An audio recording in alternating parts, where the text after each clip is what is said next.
Hello students, आज के lecture में हम बात करेंगे डायग्रामेटिक प्रेजेंटेशन ऑफ डाटा।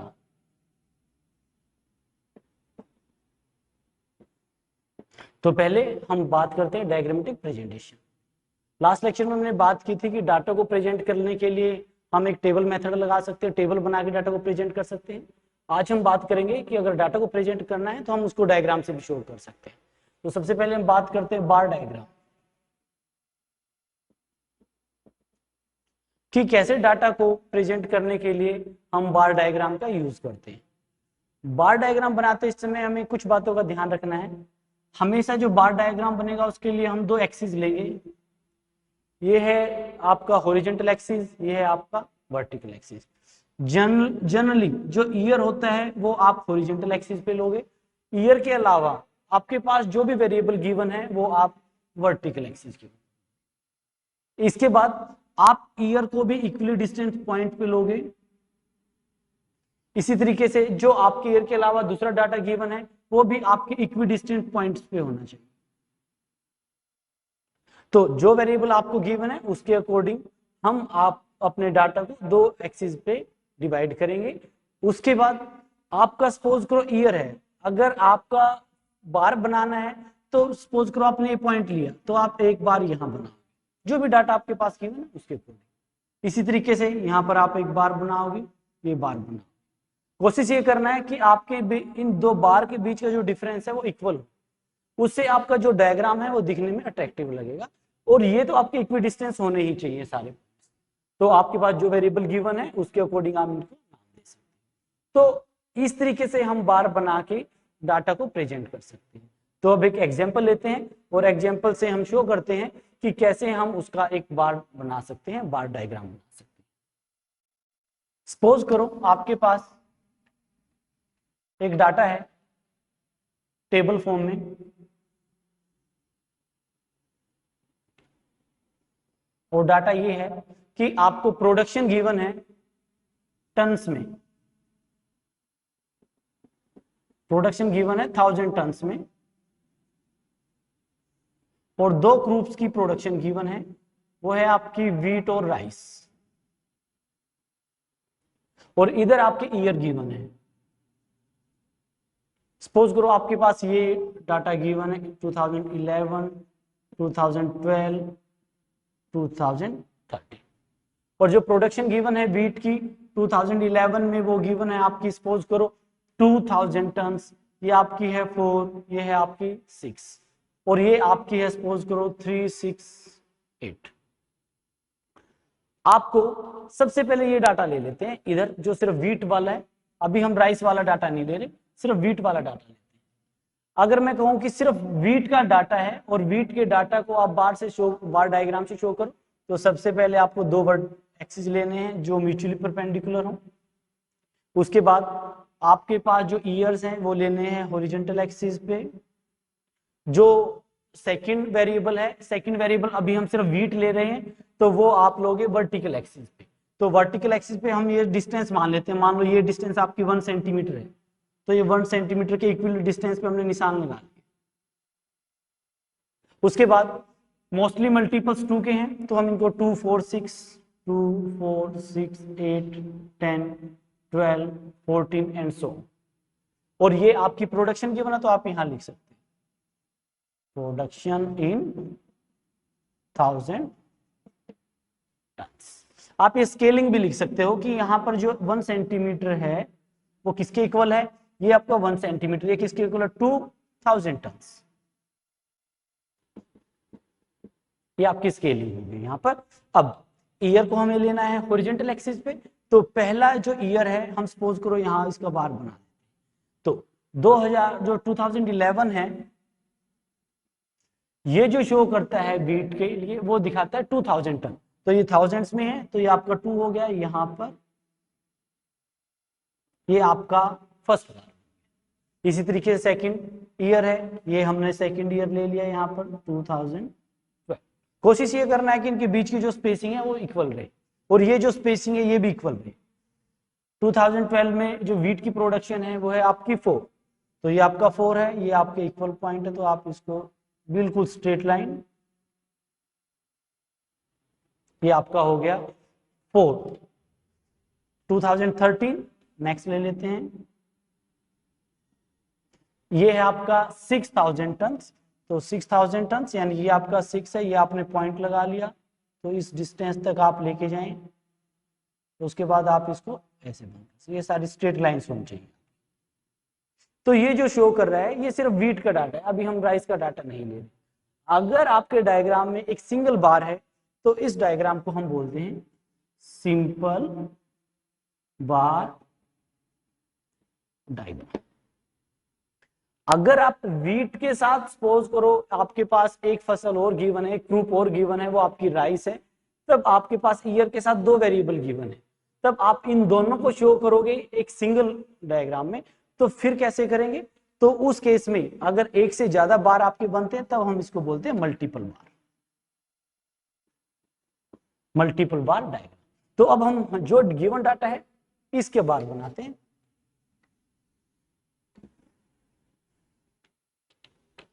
ये आपका हॉरिजॉन्टल एक्सिस। तो सबसे पहले 2011 पे, अब आपको ये देखो ये 2 के मल्टीपल्स है, ये 368 है, ये भी ऑलमोस्ट 2 के आसपास ही है, तो इन स्पेसिंग में ये आ सकते हैं, तो इसलिए हमारी जो वर्टिकल एक्सिस की जो स्केलिंग है वो यही चल जाएगी। अब यहां से स्टार्ट करते हैं। सबसे पहले 2011 में वीट का 2 है, ये हम यहां से स्टार्ट करते हैं। तो पहला बार बनाया 2 का। 2011 में राइस का है 3, ये 2 और 4 है, इसके बीच में 3 हो गया, तो ये हमने लगा दिया 3, तो एडजेसेंट होने चाहिए दोनों। तो ये आपका हो गया 2011। पहला आपका राइस को शो कर रहा है, इसको आप लाइनिंग से शो कर सकते हो। दूसरा आपका वीट को शो कर रहा है, तो आप इसको ऐसे शो कर सकते हो। और ये आप ऊपर लिख भी सकते हो कि जो फर्स्ट है ये शो कर रहा है वीट को, और जो डॉटेड है ये शो कर रहा है राइस को। स्केलिंग आपकी वही रहेगी। इसी तरीके से अब 2012 के लिए ये सपोज करो यहां से 2012 स्टार्ट करते हैं। 4000 वीट के लिए है, तो आपका ये हो गया 4000, ये हो गया 6 आपका राइस के लिए है, तो ये आपका हो गया 6। फिर वही वीट को करना है लाइनिंग, राइस को करना है डॉटिंग। सिमिलरली फॉर नेक्स्ट ईयर 2013 6 है वीट के लिए, तो आपका 6 तक आना चाहिए। उसके बाद 8 है आपका राइस के लिए, तो ये आपका 8 है, तो यहां तक हमने ले लिया, तो ये 8 है इसकी जो लाइनिंग। तो वही लाइनिंग है वीट के लिए, डॉटेड है आपका राइस के लिए। तो इस तरीके से आप एक गिवन डायग्राम में एक से ज्यादा वेरिएबल्स को या एक से ज्यादा डाटा को भी शो कर सकते हो। तो जिसमें हम एक से ज्यादा बार बनाते हैं एक सिंगल डाटा के लिए, तो उसको हम बोलते हैं मल्टीपल बार। अब इसके साथ मान लो कोई एक अदर ग्रुप्स और होती, तो अदर ग्रुप्स का हम एक और एक्स्ट्रा इसमें बना सकते थे, और उसको फिर हम कुछ और दे सकते थे, लाइनिंग दे दिया, उसको हम ब्लैंक भी छोड़ सकते हैं। तो इस तरीके से आप गिवन डायग्राम्स को प्रेजेंट कर सकते हैं। अब एक बार की हम बात करते हैं, नेक्स्ट बार है वो है सब डिवाइडेड बार डायग्राम। ये आपकी स्केलिंग यही चल जाएगी, बस इसको, ये आपका ईयर ऑन हॉरिजॉन्टल एक्सिस। अब हम बात कर रहे हैं सब डिवाइडेड बार डायग्राम। तो जब भी सब डिवाइडेड बार डायग्राम की बात करें तो हमें टोटल की जरूरत पड़ेगी। ईयर का टोटल क्या बनता है? तो सबसे पहले आप अगर टेबल में टोटल गिवन ना हो तो सबसे पहले आप टोटल निकालो। तो 2011 वीट का था 2000 टन, ये था 3 2 प्लस 3 5000। इसी तरीके से ये आपका 10, ये आपका हो गया 40। तो सब डिवाइडेड बार डायग्राम में हमें टोटल की जरूरत पड़ती है। तो अब वही सबसे पहले हमें 11 के लिए सब डिवाइडेड बार डायग्राम में भी एक सिंगल बार बनता है, वो सिंगल बार को हम फिर फर्दर डिवाइड करते हैं। तो अब जैसे अब करते हैं, तो जैसे 2011 में टोटल देखो कितना है 5, तो टोटल 5 है, तो ये आपका यहाँ से स्टार्ट करते हैं, ये 2 4, इन दोनों के बीच में 5 आएगा, तो ये आपका हो गया 5। थोड़ा सा बड़ा कर देते हैं, सेम साइज के लेंगे बार हम। नेक्स्ट है 2012 में वो है 10, 10 की बात करते हैं तो ये आपका 10 है, ये साइज और ये साइज सेम होना चाहिए। नेक्स्ट आपका 14, 14 है, ये तीनों साइज आपके सेम होने चाहिए।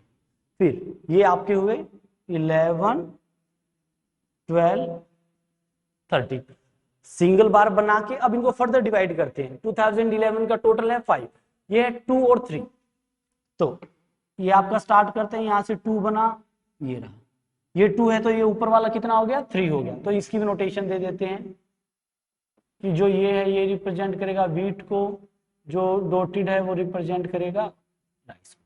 तो इस टोटल 5 में 2 आपका है वीट, वीट को दिखा रहे हैं हम लाइनिंग से। ये रह गया 3, 3 आपका है राइस, ये आपने शो कर दिया।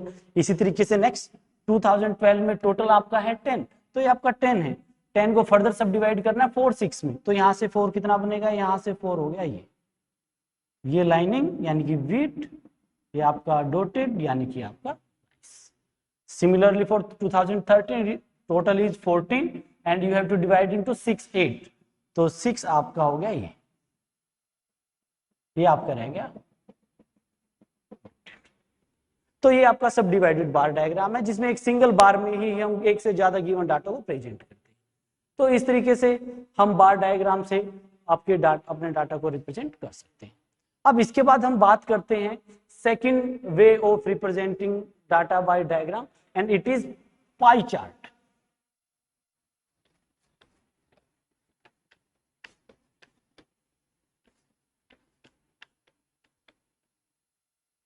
अब हम बात करते हैं पाई चार्ट।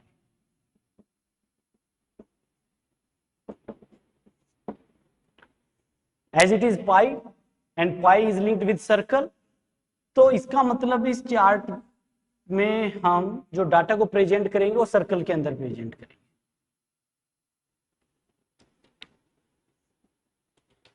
यानी कि पूरे डाटा को इस सर्कल के अंदर डिवाइड करना है। अब आपको ये पता है सपोज करो इट इज सेंटर, तो ये जो एंगल होता है आपका ये होता है 360 डिग्री, और क्योंकि 360 डिग्री है तो आप गिवन डाटा को 360 के प्रोपोर्शन में निकालो। जैसे कि अगर मैं कहता हूं कि एक डाटा आपका है सपोज करो 10, एक आपका है 20, आपके पास 2 डाटा है, आप इस 2 डाटा को सर्कल के अंदर प्रेजेंट करो, यानी कि इस सर्कल के अंदर प्रोपोर्शन बनाओ। तो पहले तो ये देखो दोनों का टोटल कितना हो गया, 30। तो इसका मतलब अगर इस 10 का प्रोपोर्शन देखे आउट ऑफ 30, 10/30, और किसके आउट ऑफ निकालना है, 360 निकालना है, तो ये आपका आ जाएगा 120। दूसरा 20 का आउट ऑफ 30, 20/30, अगर इस सर्कल के अंदर का पोर्शन निकालना है, कितना प्रोपोर्शन बनेगा 20 का, तो ये आपका बन जाएगा 240। तो टोटल प्रोपोर्शन भी आपका ऐड करने के बाद 360 बनना चाहिए। फिर अगर 120 डिग्री की बात करते हैं तो ये आपका यहां से एंगल स्टार्ट करते हैं, ये आपका 90 हो गया या 180 हो जाता है, तो ये 90 से जस्ट थोड़ा सा इधर ये आपका हो गया 120, तो बाकी कितना बच जाएगा 240। तो यानी कि पहले वाले डाटा को ये पोर्शन रिप्रेजेंट करेगा, दूसरे वाले डाटा को आपका ये प्रेजेंट करेगा। तो पाई चार्ट को और थोड़ा क्लेरिफाई करने के लिए हम एक एग्जांपल लेते हैं और क्लियर करते हैं कि कैसे एक डाटा को हम पाई चार्ट से शो कर सकते हैं। तो अब हम एक एग्जांपल लेते हैं। एग्जांपल है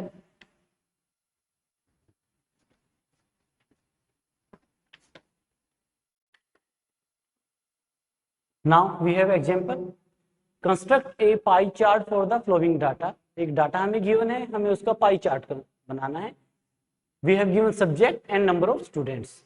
We have 45 number of students in English subject, 60 in maths, 20 in physics, 30 in chemistry, 10 in economics and 15 in commerce। हम इसका पाई चार्ट बनाने जा रहे हैं। तो सबसे पहले हम एक टेबल बनाएंगे इसी गिवन डाटा की। जिसमें फर्स्ट कॉलम में आपका है सब्जेक्ट, सेकंड कॉलम में आपका है नंबर ऑफ स्टूडेंट्स। फर्स्ट यही डाटा लिखते हैं, English 45, maths 60, physics 20, chemistry 30, economics 10, commerce 15। तो ये आपका डाटा गिवन है। तो सबसे पहले इसका टोटल कर लेते हैं कि टोटल नंबर ऑफ स्टूडेंट्स हमारे कितने। 5 5 10 1 4 1 5 11 13 16 17 18। So we have 180 total number of students in all subjects. Now we will find out first of all fraction. Fraction of total, यानी कि पहले हम ये निकालना चाहते हैं कि हमारा जो 45 है इस सब्जेक्ट का आउट ऑफ 180 कितना फ्रैक्शन बनता है। तो आप इसको टोटल से डिवाइड कर देंगे। इसी तरीके 60 का आउट ऑफ फ्रैक्शन बनेगा 180, 60 बाई 180। 20 का बनेगा 20 को टोटल से डिवाइड कर दो। 30 का 30 divided by total 120, 180 10 by 180, 15 by 180। Now for pie chart we have to find out angle at center. तो angle at center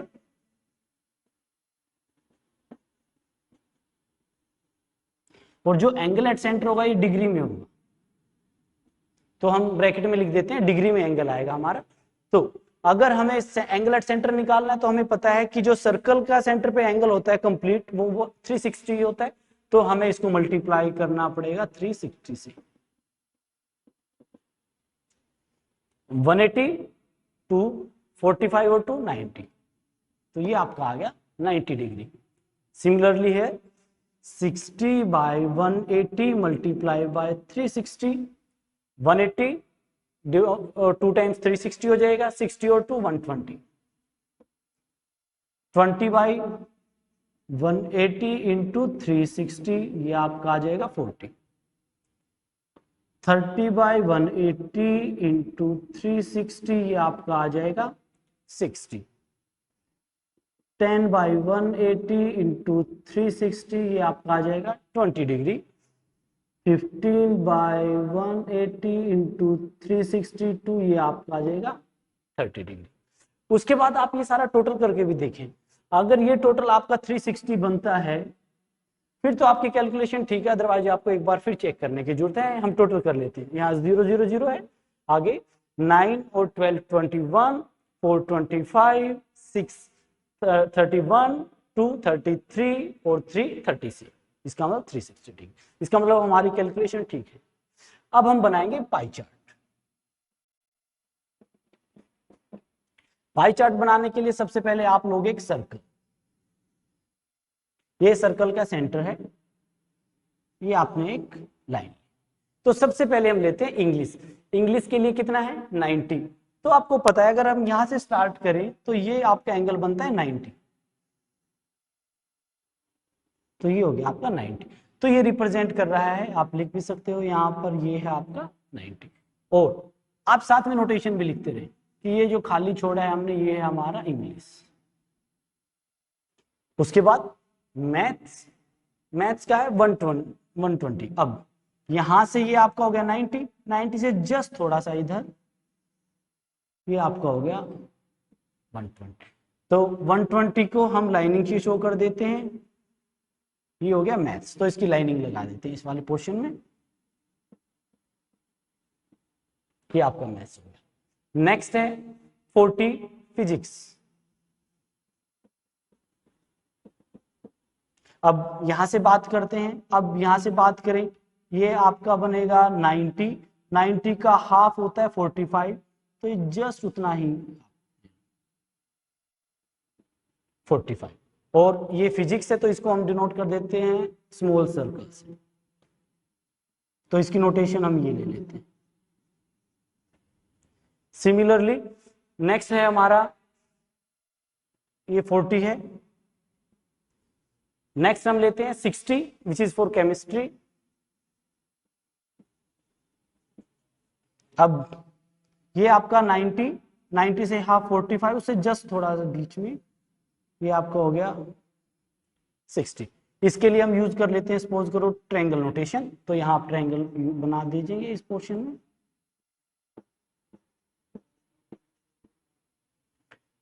केमिस्ट्री के बाद आपके पास economics.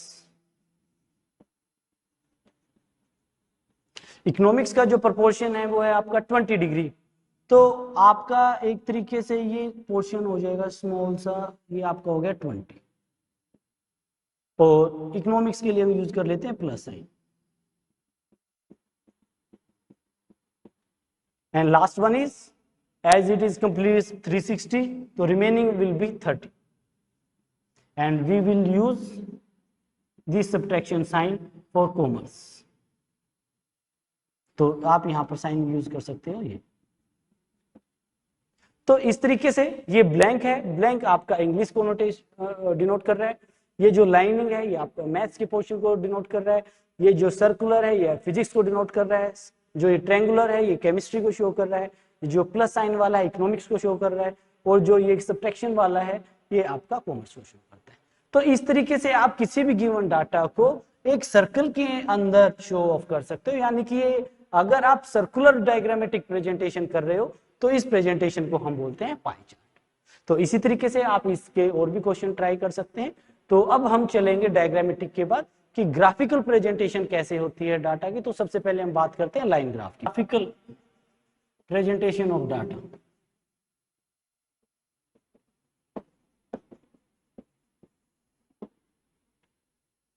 Here we will represent the data by making graphs. Generally, these presentation of data we use graphical papers. For diagrammatic presentation, we can use simple plain paper. For graphical presentation, we have to keep some points in mind.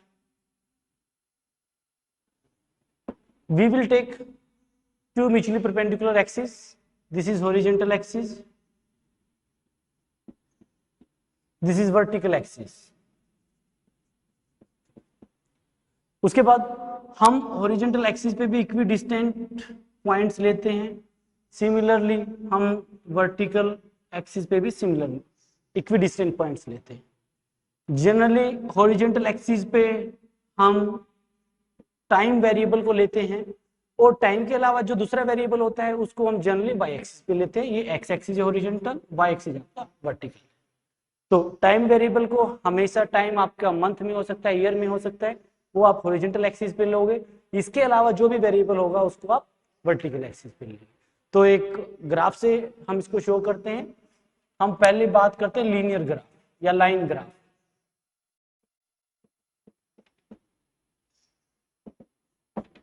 यानी कि वो graph जिसमें data को present किया जाता है एक line से, तो उसको हम बोलते हैं लाइन ग्राफ।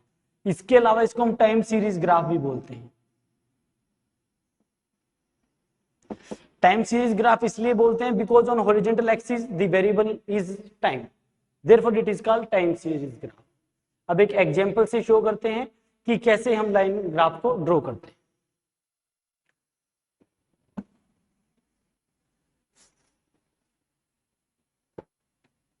सपोज करो आपके पास एक डाटा है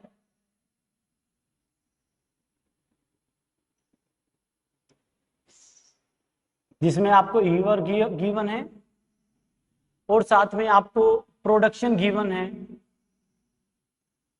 production of firm A in 1000 tons, और ईयर आपके हैं 2013, 14, 15, 16, और आपकी जो प्रोडक्शन गिवन है 1000 टन्स में वो है 2.5, 3.7, 4, 4.3।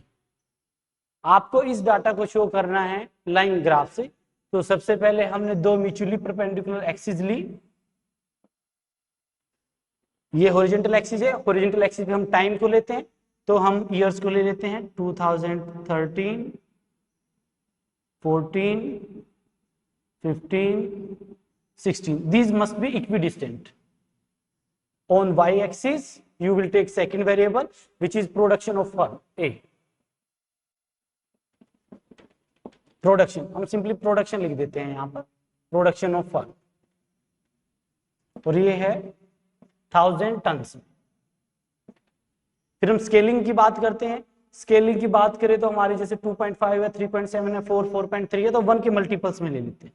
1, 2, 3, 4, 5, 6, यानी कि 1 centimetre is equal to how many thousand, 1000 ton. ये आपकी y एक्सिस की स्केलिंग होगी, और यहां पर भी आप लिख सकते हो ये है y एक्सिस, और on x axis 1 centimetre is equal to 1 year, तो वो भी आप लिख सकते हैं। अब हम बात करते हैं कि कैसे इसको ड्रॉ करेंगे। तो 2013 पे आपको जो प्रोडक्शन है वो 2.5 है। अब यहां पर देखिए ये 2 है, ये 3 है, इसके बीच में आएगा 2.5, तो यहां पर एक पॉइंट लगा लिया 2013, और ये आपका हो गया पॉइंट। सिमिलरली नेक्स्ट 2014 पे 3.7 है, ये 2014 है और 3.7, ये देखिए इन दोनों के बीच में हो गया 3.5, इन दोनों के बीच में यहां आ जाएगा 3.7, तो ये पॉइंट हो गया। नेक्स्ट है 2015 में 4 है, तो ये आपका 4 हो गया। 2016 में 4.3 है, ये 16 है, ये 4, ये इसके बीच में 4.5, इससे जस्ट थोड़ा सा नीचे हम ले लेते हैं, ये आपका हो गया 4.3। अब लाइन ग्राफ में हम इसको एक लाइन से ज्वाइन करते हैं, इस पॉइंट को इससे लाइन से ज्वाइन करें, आप इसको इससे लाइन से ज्वाइन करें, इसको इससे ज्वाइन, तो ये आपका हो गया लाइन ग्राफ। तो इस तरीके से आप किसी भी गिवन डाटा की लाइन ग्राफ ड्रॉ कर सकते हैं। अगर हमारे पास प्रोडक्शन एक से ज्यादा फर्म की गिवन हो किसी एग्जांपल में, सपोज करो आपको ये भी गिवन है प्रोडक्शन ऑफ फर्म बी, वो भी 1000 टन्स में है, और उसकी जो स्केलिंग है उसकी स्केलिंग आपकी इस तरीके से है 2, 3, 4.5 और 5। सपोज करो ये आपका डाटा गिवन, तो आप सबसे पहले तो वही करेंगे, ईयर के साथ पहली जो फर्म है उसके लिए लाइन ड्रॉ करोगे, और इसको आप लिख भी दोगे क्योंकि आपने ये पहली प्रोडक्शन फर्म ए के लिए, तो आप यहां लिखोगे this is production of firm A, this line. अब जब दूसरे डाटा के लिए हम पॉइंट्स लेंगे तो उसको लाइन की बजाय एक डॉटेड लाइन से शो करेंगे, तो डार्क लाइन की बजाय डॉटेड लाइन से शो करेंगे। तो सबसे पहले 2013 में इसका जो प्रोडक्शन है वो 2 है, तो ये आपका 2 हो गया। 14 में इसका 3 है, ये 14 हो गया। 14 में ये आपका इसका 3 हो गया। नेक्स्ट आपका 4.5 है, ये आपका 4, ये आपका 4.5 हो गया। 16 में ये 5 है, 16 में ये आपका 5 हो गया, ये आपका 5 इसकी सी। अब इनको एक डॉटेड लाइन से शो करते हैं, इस पॉइंट को इससे ज्वाइन करो, इसके बाद इसको ज्वाइन करो। तो इस तरीके से इसको आप लिख सकते हो प्रोडक्शन ऑफ फर्म। तो अगर हम अपने डाटा को ग्राफ पेपर के ऊपर किसी लाइन से प्रेजेंट कर रहे हैं तो ये ग्राफ्स आपके कहलाते हैं लाइन ग्राफ। तो अगर आप एक से ज्यादा डाटा का लाइन ग्राफ से आप डाटा को शो कर रहे हो तो उसको हम बोलते हैं मिक्स ग्राफ डाटा। तो आपकी प्रोडक्शन की बजाय में एक प्रॉफिट हो सकता है, एक कॉस्ट हो सकता है, उसी के अकॉर्डिंग आप एक एक्स एक्सिस पे आप टाइम ले सकते हो, वाई एक्सिस पे दूसरा वेरिएबल लेके उसको सोल्व कर सकते हो। तो अब इसके बाद हम करते हैं लास्ट टॉपिक। लास्ट टॉपिक हमारा है डाटा इंटरप्रिटेशन। तो हम कैसे, अगर हमारा कोई डाटा है तो हम उससे कैसे इंटरप्रिटेशन करेंगे, कैसे कंक्लूजन निकालेंगे, उससे कैसे रिजल्ट निकालेंगे जो इंफॉर्मेशन हमारे पास। तो last topic data interpretation.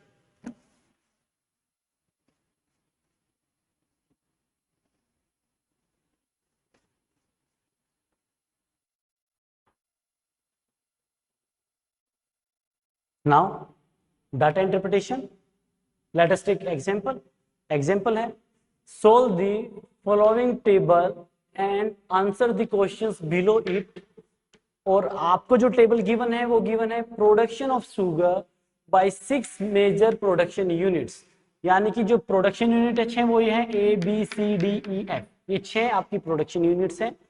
In production unit ने अप्रैल में जो प्रोड्यूस किया है वो ये प्रोडक्ट प्रोड्यूस किया है, और ये प्रोडक्ट जो प्रोड्यूस किया है ये मिलियन टन्स में है। इसी तरीके से इन 6 यूनिट से मई में ये प्रोडक्शन की है, जून में ये की है, जुलाई में ये है, अगस्त में आपका ये की है। अप्रैल में टोटल प्रोडक्शन 1056 है, मई में टोटल प्रोडक्शन 1098 है, जून में टोटल प्रोडक्शन 1106 है, जुलाई में टोटल प्रोडक्शन 1136 है, अगस्त में टोटल प्रोडक्शन 1113 है। और आपको इस टेबल से ये क्वेश्चंस के आपको जवाब देने हैं। फर्स्ट क्वेश्चन है which units show continuous increase in production of sugar over the months. Second है in case of unit E, in which pair of month the production of sugar is equal. Question 3, in which month the production of sugar is maximum. Question 4, in June which units have a share of more than 25% of the total production of sugar. तो आपको अब यहां से analyse करना है कि ये जो क्वेश्चन आपसे पूछे गए हैं ये आप यहां से कैसे इंटरप्रेट करोगे, कैसे यहां से कंक्लूजन निकालोगे इनका। तो फर्स्ट क्वेश्चन हम लेते हैं आंसर पहले लेते हैं फर्स्ट का। तो फर्स्ट है which unit show continuous increase in production of sugar over the month, यानी कि 6 की 6 प्रोडक्शन यूनिट में से कौन सी यूनिट ऐसी है जो कंटिन्यूअस इंक्रीज शो कर रही है production of sugar over the month. अब अगर हम ए से स्टार्ट करते हैं तो देखते हैं कहां कंटिन्यूअस इंक्रीज है। 310 से 318 इंक्रीज है, 320 यहां से इंक्रीज है, 326 इंक्रीज है, 327 इंक्रीज है। इसका मतलब ए आपका कंटिन्यूअस इंक्रीज शो कर रहा है। बी प्रोडक्शन यूनिट की बात करते हैं, 180 के बाद आ गया 179 डिक्रीज कर गया, इसका मतलब ये आपकी कंटिन्यूअस इंक्रीज नहीं शो कर रही।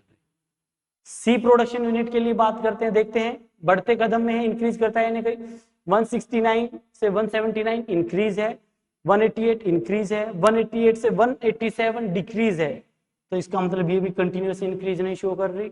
डी से 137 से 162, 162 से 173 इंक्रीज है, 180 इंक्रीज है, 180 से 178 डिक्रीज है, एक भी डिक्रीज आ गया तो कंटिन्यूअस इंक्रीज नहीं कहलाएगा। यहाँ 140 से 140 कांस्टेंट है, इंक्रीज नहीं है, 135 डिक्रीज है, नॉट कंटिन्यूअस इंक्रीज। लास्ट 120 से 122 इंक्रीज सेम डिक्रीज, इसका मतलब ये भी नहीं। इसका मतलब 6 की 6 प्रोडक्शन यूनिट में सिर्फ प्रोडक्शन यूनिट ए ऐसी है जो कंटिन्यूअस इंक्रीज शो करती है। तो पहले का आंसर क्या हो गया, जो आपसे क्वेश्चन पूछा गया था which unit show continuous increase, तो आप बताओगे unit A shows continuous increase in production of sugar over the, तो पहले का आंसर आपका हो गया यूनिट ए। अब हम बात करते हैं सेकंड की। सेकंड है इन केस ऑफ यूनिट ई के केस में इन विच पेयर ऑफ मंथ, किन दो मंथ्स में production of sugar is equal. तो ई यूनिट के केस में किन दो महीनों में प्रोडक्शन आपकी इक्वल हुई है। तो यहां से बात करते हैं 140 दो इकट्ठे होने चाहिए, तो ये दोनों सेम है और कहीं नहीं है, तो इसका मतलब अप्रैल और मई में जो प्रोडक्शन ई है, जो यूनिट है, वो इक्वली प्रोड्यूस करती है। तो आप यहां लिखोगे in April and May production unit E produces equal production of sugar. तो आप यहां लिखोगे in April and May unit E produce equal production of sugar. तो नेक्स्ट है question number 3, in which month the production of sugar is maximum. आपको ये बताना है कि किस मंथ में शुगर की सबसे ज्यादा मैक्सिमम प्रोड्यूस हुई है। अब यहां देखते हैं, देखो इन 6 की 6 यूनिट का टोटल है 1056, तो अप्रैल में प्रोडक्शन हुआ 1056, ये 1098 है, इससे ज्यादा है, ये इससे ज्यादा है, ये इससे ज्यादा, ये कम है, तो इसका मतलब ये आपकी मैक्सिमम प्रोडक्शन हुई। तो मैक्सिमम प्रोडक्शन कब हुई है, इन जुलाई। तो in July month the production of sugar is maximum. अगर आपको सपोज करो टोटल ना गिवन होता, फिर आप सबसे पहले टोटल निकालते कि in April total production is this, in May total production is आपका 1098 आता।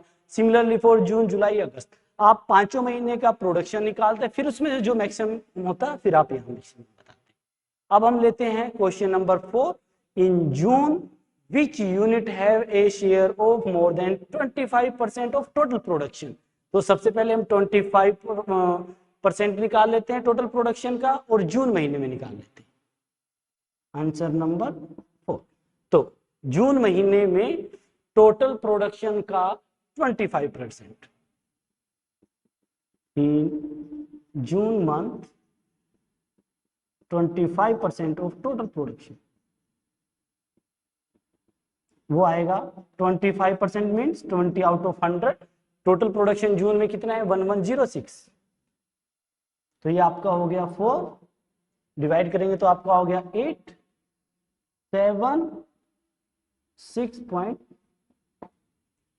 276.5। अब इसने कहा था जून में किस यूनिट का शेयर 25% के टोटल से ज्यादा है। अब ये जून है, तो आप ये बताओ जून महीने में किस यूनिट का प्रोडक्शन 276.5 से ज्यादा है। जून में ये ज्यादा है, ये कम है, ये कम है, ये कम है, बाकी सारे कम है। तो इसका मतलब आंसर क्या हुआ, unit A has a share of more than 25% of total production of sugar. तो इस तरीके से आप इसका आंसर लिख सकते हैं। तो ये होता है इंटरप्रिटेशन। तो आपके पास एक गिवन टेबल होती है, उसके कुछ क्वेश्चंस होते हैं, आपको उस डाटा से जो गिवन डाटा टेबल फॉर्म में होता है वहां से आपको उन क्वेश्चंस के जवाब देने। Some questions for practice. First question is the strength of a college from 2015 to 2019 is as follows. आपके पास एक टेबल गिवन है, year 2015, 2016, 2017, 2018, 2019। Strength of college 500, 600, 650, 630, 700. Represent above by simple bar diagram and line graph. Now, second question is represent the following data by pie chart. First items, second cost in 1000 rupees. Items are cost of labor 10, cost of material 25, cost of electricity 5, cost of transportation 15, overhead 35, and total is 90. So you have to solve this exercise.